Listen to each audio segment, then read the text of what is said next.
What's going on, everybody? Welcome. Pastor Nick here. This is your Morning Manna. Hey, I'm excited because this week we're looking at Psalm 100 and we're talking about ways that we can cultivate an attitude of gratitude. Man, I'm convinced that our perspective changes when we can see our world through the lens of gratitude.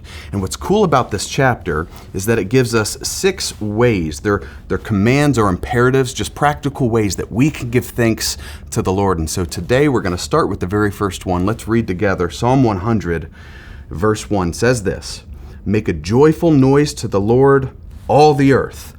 Now, I want to start with that last part, all the earth. This is really a statement of God's superiority. He is the one true supreme God.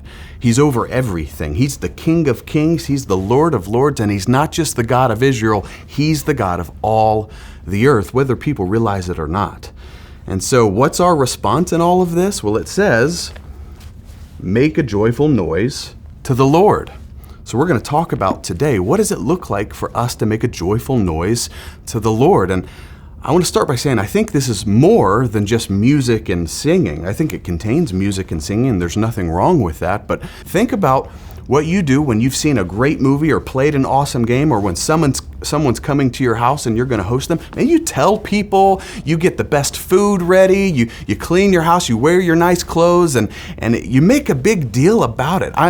I'm almost, reminded of the movie Aladdin. In Aladdin, he wants to be a prince because he wants to impress Jasmine, and so he wishes to be a prince, and then he parades into the town. And I just have the scene stuck in my head where there's banners and streamers and confetti, and they're banging the drums and crashing the cymbals, and people who would normally sell things at the market are just giving them away, and he's coming, riding on some type of elephant or whatever, and everyone's just excited. There's music, and that's what I think it looks like for us to make a joyful noise. Now, when we apply this to God, making a joyful noise, it's a lifestyle of exalting God, of honoring Him as supreme. We can tell others, we can lay down anything we have just to honor Him. We can praise Him with our mouths and with our actions. Now imagine everyone everywhere doing that same thing. It says all the earth, so every tribe, every tongue, every nation.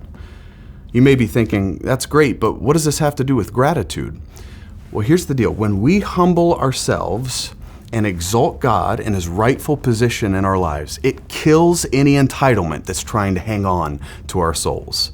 Like, I deserve this, or this is owed to me. That's entitlement. And here's what I've learned. Entitlement and gratitude cannot coexist.